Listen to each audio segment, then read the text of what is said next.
Hello friends. तो स्वागत है आप लोग का हमारे इस यूट्यूब चैनल में। तो अभी हम लोग सर्कल्स का टॉपिक कर रहे थे, ठीक है क्या? तो सर्कल्स में हम लोग बहुत सारे प्रॉब्लम्स का प्रैक्टिस किए थे। तो ये हमारा लेक्चर नंबर 6 होगा। अभी तक हम लोग लेक्चर 5 तक जो है वो सर्कल्स क्लास 10 का टॉपिक को कवर कर लिया था, ठीक है क्या? तो आज के जो लेक्चर होने वाले हैं वो हमारा बहुत ही इम्पोर्टेंट लेक्चर होने वाला है, ठीक है? तो आप लोग प्लीज़ इस वीडियो को देखें और जो भी कंसेप्ट यहाँ पे सिखाए जा रहे हैं उन कंसेप्ट को आप सीखने का कोशिश करें। अगर आप क्लास 10th में पढ़ रहे हैं तो, या फिर कोई स्टूडेंट्स अगर क्लास 9th में भी है और अभी का जो मंथ है दैट इज सितंबर, तो अगर किसी स्टूडेंट्स का अगर क्लास 9th कंप्लीट हो चुका है और वो चाह रहे हैं कि मतलब हम क्लास 10th को अर्ली स्टार्ट करें पढ़ना, तो उनके लिए भी ये वैलिड है। जो स्टूडेंट्स क्लास 9th के सिलेबस को कंप्लीट 100% कंप्लीट कर चुके हैं, तो वो भी चाहे तो क्लास 10th को शुरुआत कर सकते हैं। और उसका हमारा बहुत सारा टॉपिक्स का जो वीडियो है वो हम बना करके आप लोगों के लिए यूट्यूब पे डाल चुके हैं, ठीक है? जैसे प्रोबेबिलिटी, स्टैटिक्स, कोऑर्डिनेट ज्योमेट्री और साथ ही साथ पॉलीनोमियल्स, रियल नंबर्स, ठीक है? हाइट एंड डिस्टेंस ट्रिग्नोमेट्री के बहुत सारे लेक्चर्स अवेलेबल है। At least I think 150 plus video available है हमारा इस यूट्यूब चैनल पे, ठीक है? तो शुरुआत करते हैं। आज हम लोग सर्कल्स टॉपिक में कुछ एक दो पहले बेसिक्स क्वेश्चंस फिर करेंगे। एक बार रिकॉल कर लेना चाहते हैं, रिवीजन कर लेना चाहते हैं कि क्या हम लोग इस टाइप्स के प्रॉब्लम्स को करने के लिए एलिजिबल है या नहीं, ठीक है? उसके बाद फिर हम अपने जो इम्पोर्टेंट क्वेश्चंस है उसको करेंगे, ठीक है क्या? तो आज का लेक्चर हम लोग यहाँ से शुरुआत करते हैं। देखिएगा क्वेश्चंस। चलिए, तो आज का हमारा फर्स्ट क्वेश्चन है कि the length of a tangent from a point A at a distance 5 centimetre from the centre of the circle 4 centimetre, find the radius of the circle, ठीक है?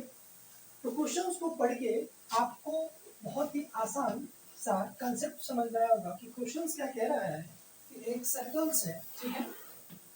जिसका सेंटर सपोज ओ है, ठीक है? मान चलते हैं कि एक कोई पी पॉइंट है, ठीक है क्या? तो या फिर ए पॉइंट आपके पास गिवन है, दैट इज यहाँ पे from a point A, okay, at a distance 5 centimetre from the centre. इसका मतलब ये कह रहा है कि सेंटर से ये जो ए पॉइंट है दैट इज 5 सेंटीमीटर का है, ठीक है? तो कह रहा है कि यहाँ से एक टेंजेंट्स ड्रॉन किया जा रहा है इस सर्कल पे। सपोज मान चलिए इस पॉइंट ऑफ कांटेक्ट का नाम अगर हम दे दें तो मान चलते हैं सपोज पी है, ठीक है?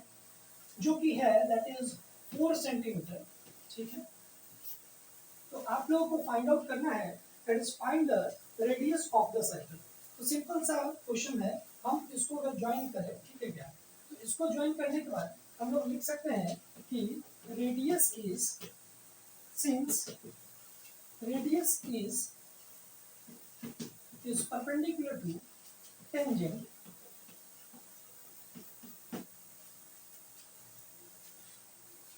so in triangle हम कह सकते हैं ए ओ पी वी हैव। हम लोग जान सकते हैं कि ये 90 डिग्री होगा। हम लोग लिख सकते हैं कि ए ओ का स्क्वायर जो होगा, ए ओ का स्क्वायर वो आपका ए पी का स्क्वायर, ध्यान से, और प्लस ओ पी का होल स्क्वायर होगा, ठीक है?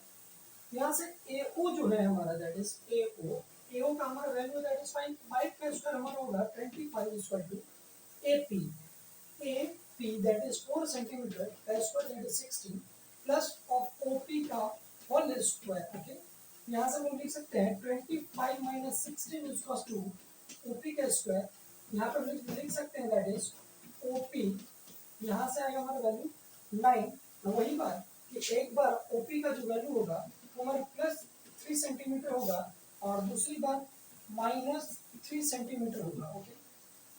तो चूंकि रेडियस जो है वो एक डिस्टेंस है, तो हम लोग प्लस वाले वैल्यू को एक्सेप्ट करेंगे और माइनस वाले वैल्यू को रिजेक्ट करेंगे। सिंपल सा क्वेश्चन है। तो हम लोग के साथ आंसर जो है रेडियस आएगा दैट इज 3 सेंटीमीटर। एक और आपको हम जानकारी दे दें, वैसे तो ये क्वेश्चन बहुत आसान ही है, लेकिन एक इम्पॉर्टेंट क्वेश्चन इस क्वेश्चन से जुड़ा हुआ है। उस क्वेश्चन को आप लोगों को गिफ्ट देने के लिए इस क्वेश्चन को मैंने करवाया है, ठीक है।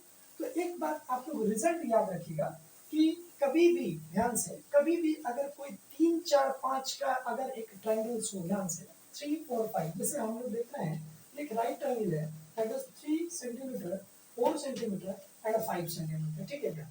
तो उसके लिए रिजल्ट देखिएगा ध्यान से।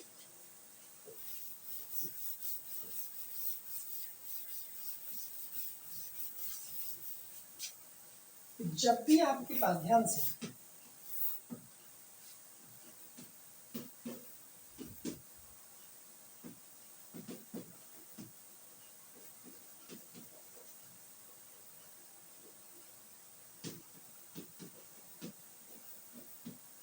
रिजल्ट को याद रख लीजिएगा।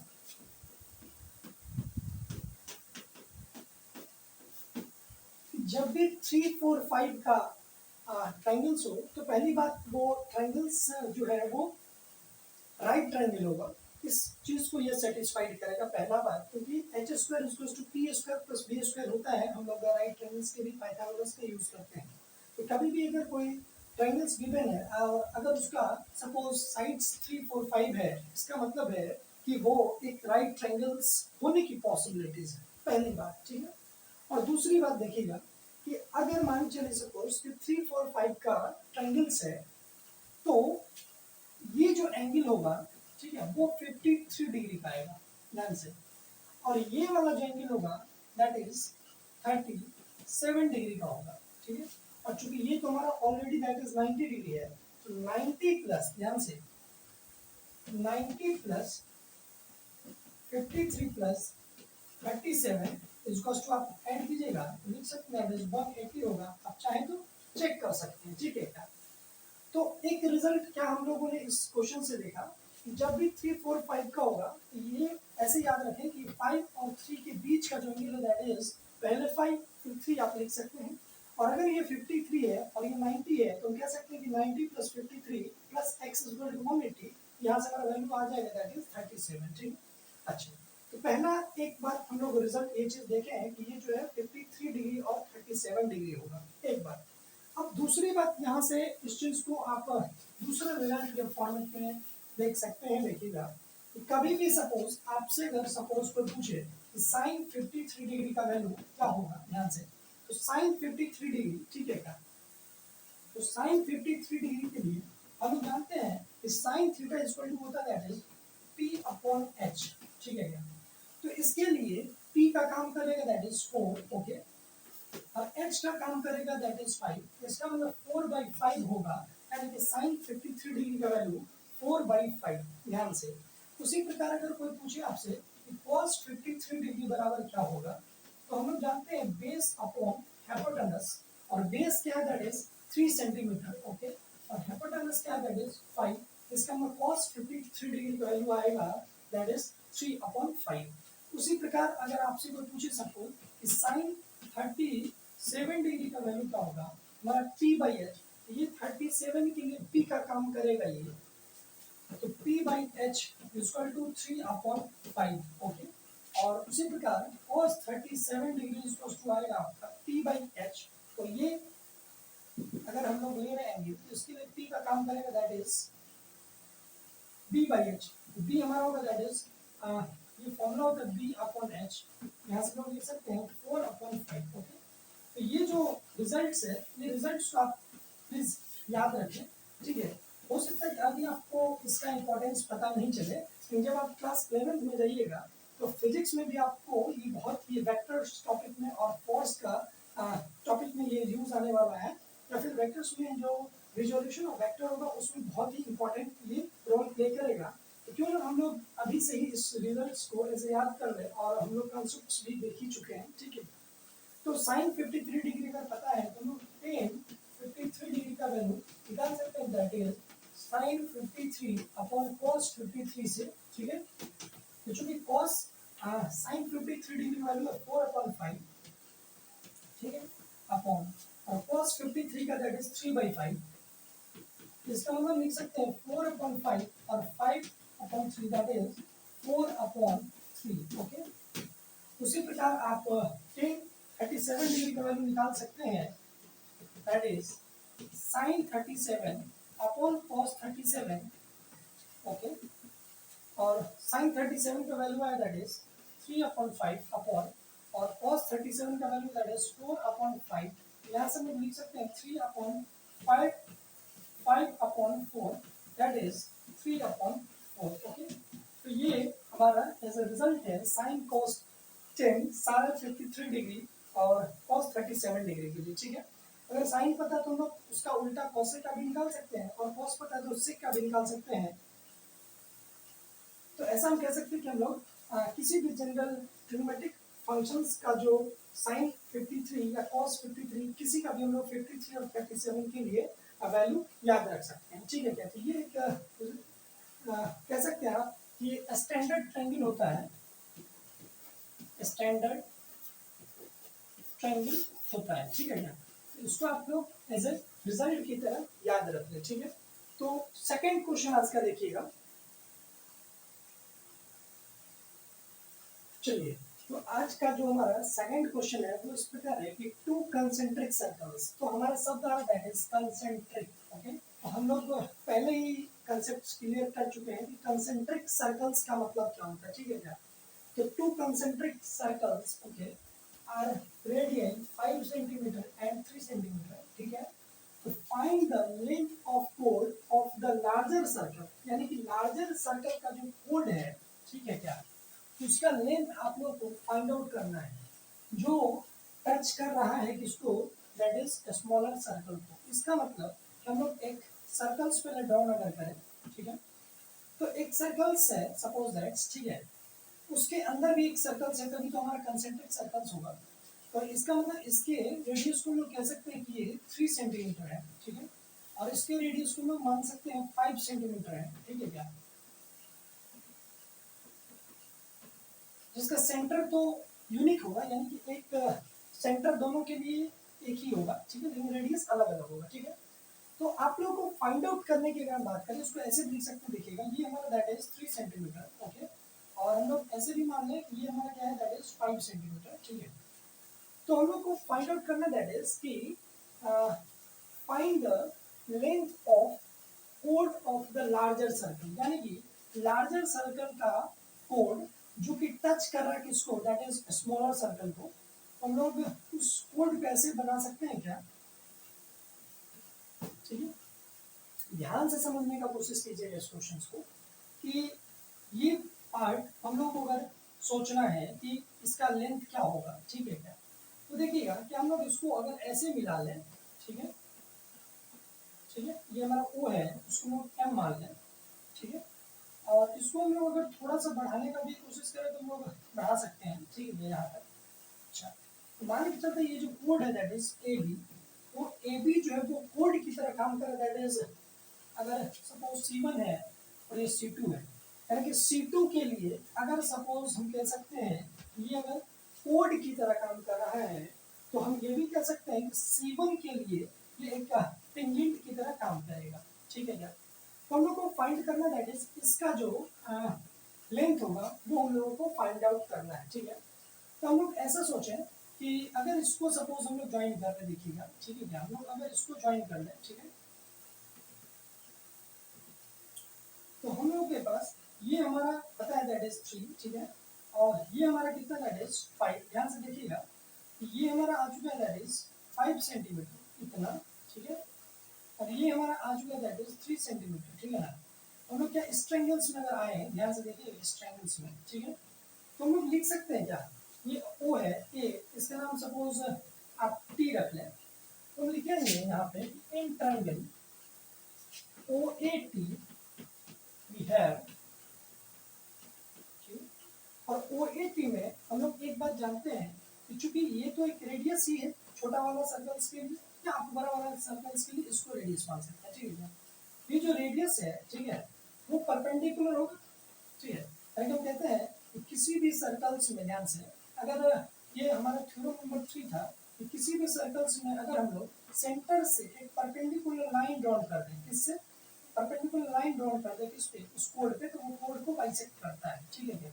हम कह सकते हैं कि A T equal to T B होगा, ठीक है, अगर हम लोग इसको अगर 90 डिग्री कंसीडर करें तो। और वैसे भी ये हमारा क्या that is tangent, radius is perpendicular to tangent, इसीलिए हम कह सकते हैं कि ये हमारा क्या होगा दैट इज 90 डिग्री। ओके, तो हम लोग आ चुके दैट इज O80 ट्रायंगल्स में, O80 ट्रायंगल्स में, तो O80 में ये 90 डिग्री है, तो इसका ये हाइपोटेनस है और ये हमको फाइंड आउट करना है। ये कह रहा है कि 3 सेंटीमीटर है, तो अभी जस्ट जो हम लोग रिजल्ट देखे उस रिजल्ट के आधार पे हम कह सकते हैं क्या ये 3 है, ये 5 है, इसका मतलब ये 4 होना पड़ेगा। बोलिए हाँ या ना, पहली बात।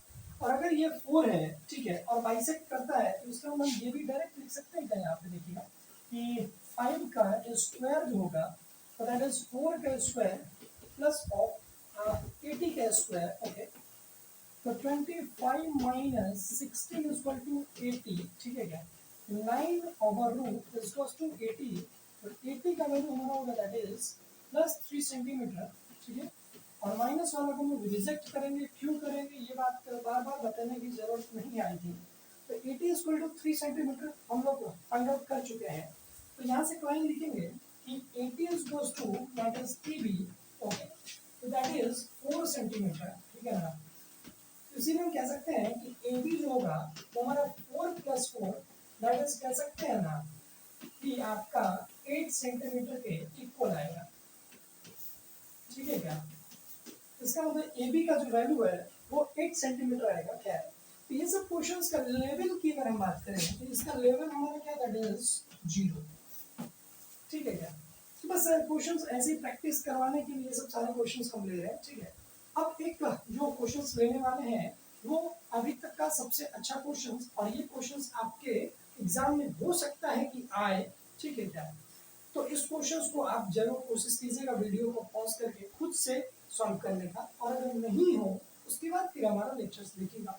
तो यहाँ से जो आज का हमारा लेक्चर है वो अब इम्पोर्टेंट होने वाला है, तो प्लीज आप हमारे इस क्वेश्चंस को देखें।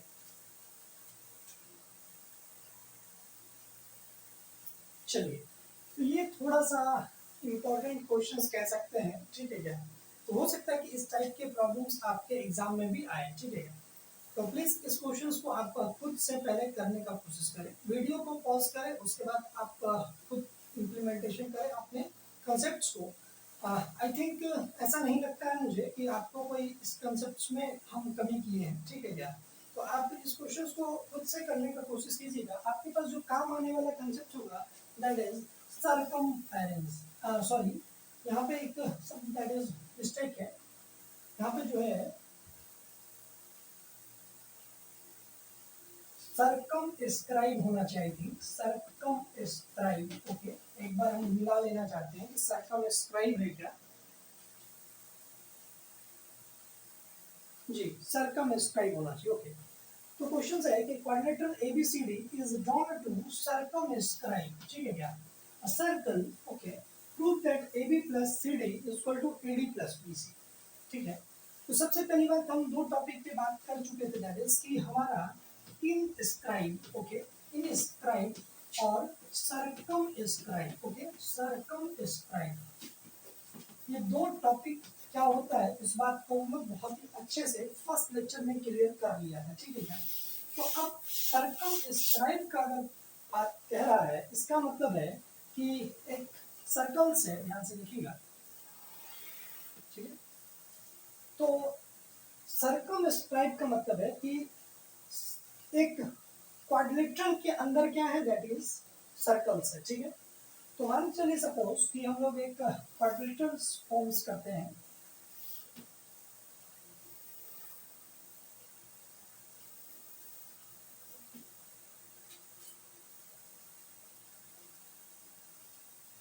इसका नाम सपोज A B C और D आपका गिवन है, ठीक है। उसके बाद आपके पास क्या है क्वेश्चन की, quadrilateral ABCD is drawn to circumscribe a circle, prove that AB plus CD is equal to AD plus BC। Okay जी, तो हम लोग को प्रूव करना है कि AB, ये AB, ठीक है क्या, प्लस CD यानी कि AB प्लस CD, ठीक है, इज इक्वल टू होगा that is AD plus BC के, ठीक है। हम लोग को ये बात प्रूव करना है, ठीक है, कि इसका और इसका सम जो होगा वो इक्वल होगा इसका और इसके सम के बराबर, ठीक है। तो इस क्वेश्चन को करने के लिए हम ऐसा सोच सकते हैं क्या कि ये हमारा सपोज P पॉइंट है, ए बी अगर टेंजेंट है तो P पॉइंट ऑफ कांटेक्ट होगा, उसी प्रकार Q BC अगर टेंजेंट है तो होगा, and similarly R and similarly suppose S हम लोग ले सकते हैं। Okay, no problem. अब इसमें एक चीज देखने का कोशिश कीजिएगा, ठीक है, ध्यान से, कि सपोज हम लोग सेंटर अगर सपोज दैट्स O कंसीडर करें, ठीक है, तो हम लोग ऐसा लिख सकते हैं क्या कि ए बी है, ध्यान से ए बी, ठीक है, इस ए बी को, तो क्या हम लोग ऐसा लिखें कि ध्यान से A P, okay, A P is equal to that is A S, ध्यान से चलिएगा बस, ए पी बराबर ए एस, उसको फर्स्ट इक्वेशन, क्यों, क्योंकि यहाँ पे आप चाहें तो लिख सकते हैं कि सिंस एक्सटर्नल पॉइंट, या फिर ऐसे कर सकते हैं since tangents drawn from external points to a circle are equal in length, okay, so AP is equal to हमारा आएगा दैट इज ए एस, इसका मतलब ये और ये इक्वल होगा, AP is equal to AS, ठीक है। उसी प्रकार हम लोग लिख सकते हैं that is BP is equal to क्या होगा, दैट इज BQ, ओके, तो हम लोग लिख सकते हैं दैट इज कि BP is equal to okay BQ, और रीजन में हम लोग वही लिख सकते हैं दैट इज सिमिलरली, ओके। अब ध्यान से हम लोग ऐसा भी देखते हैं कि ये that is C R, okay, जो सी आर है वो इक्वल होगा कैसे, दैट इज सी क्यू के, ठीक है, और इसको हम लोग थर्ड इक्वेशन मान के यहाँ पे लिख सकते हैं दैट इज सिमिलरली, इसको थर्ड इक्वेशन, और फोर्थ में हम लोग लिख सकते हैं दैट इज कि D R is equal to D S, ध्यान से that is D R is equal to D S, और उसको लोग फोर्थ इक्वेशन मान के, और उसको लोग लिख सकते हैं दैट इज सिमिलरली, और उसको लोग फोर्थ इक्वेशन मान लें, ठीक है क्या। तो आप एक चीज नोटिस कर रहे होंगे कि जब आप लेफ्ट हैंड साइड को जोड़िएगा और राइट हैंड साइड को बस जोड़िएगा तो आपका सिंपल रिजल्ट्स जो फाइंड आउट करना वही रिजल्ट्स आने वाला है। एक बार देखिएगा AP प्लस BP, ध्यान से, तो AP और BP बोलिए चाहे फिर आप PB बोलिए, दोनों एक ही बात है, तो इस दोनों को डायरेक्ट हम ऐड करके लिख सकते हैं क्या कि ये हमारा दैट इज AB दे रहा है प्लस, और CR प्लस DR, देखिएगा इसमें ये CR और प्लस DR, ठीक है, तो दोनों मिलकर हम कह सकते हैं कि CD देगा क्या, ओके। उसी प्रकार यहाँ पे देखिएगा कि जब हम लोग AS प्लस BQ लिख रहे हैं, ठीक है क्या, AS प्लस BQ, ठीक है, AS दैट इज ये हमारा AS है, ठीक है, और दैट इज BQ, तो AS और हम लोग AS के और DS को एक साथ रखें, यानी कि इसको और हम लोग इसको एक साथ नोट कर सकते हैं, कोई प्रॉब्लम नहीं है। AS प्लस DS हमारा हो जाएगा that is AD, okay, plus, और हम लोग BQ प्लस CQ को एक साथ अगर देखते हैं, BQ plus CQ that is ये हमारा BQ एंड CQ ये हमारा होगा दैट इज BC, तो हम लोग लिखते हैं यहाँ पे BC, यही तो हम लोग को रिजल्ट फाइंड आउट करना था, ठीक है क्या, तो इसको हम लोग लिख दें हेंस प्रूव्ड, हेंस प्रूव्ड। तो ये भी अगर हम लेवल की बात करें तो इसका भी लेवल हमारा क्या दैट इज इक्वल टू 0, ठीक है, ऐसा ना सोचे कि ये सब क्वेश्चंस अभी बहुत सारे टफ लेवल के क्वेश्चन है, ठीक है। तो सर्कल्स क्लास 10 का हो या 9th का हो बहुत ही आसान है, ठीक है, as compare to 9th class 10 का जो सर्कल्स है वो तो और ही ज्यादा आसान है, ठीक है। तो ये हमारा आंसर आ चुका है। इस क्वेश्चंस में एक चीज जो सबसे इंपॉर्टेंट चीज था उस चीज पे फोकस कीजिएगा, हम लोग को PQRS के बारे में नहीं गिवन था, ठीक है क्या, तो हम लोगों के पास खुद कॉमन सेंस है, तो हम लोग सोच सकते हैं कि अगर ये AB अगर सपोज हमारा टेंजेंट्स है तो एक P या कोई भी जनरल पॉइंट्स तो यहाँ रहा होगा जिस पॉइंट्स पे टेंजेंट्स इस सर्कल को टच कर रहा होगा, हम लोग मान सकते हैं कि वो P होगा, हो सकता है वो A डैश होगा, T होगा, आम होगा, लताम होगा, कटहल होगा, बरहर होगा, जो भी चीज आप एक वेरिएबल्स की तरह आप इसका नामकरण दे दें और उसके बाद फिर इस कंसेप्ट को अप्लाई करें तो बहुत ही आसानी तरीका से आपका जो रिजल्ट है वो आगे जाएगा, ठीक है क्या। तो आज का हमारा ये क्वेश्चन नंबर 3 था, ठीक है क्या। तो एक नेक्स्ट क्वेश्चन देखिएगा आज का,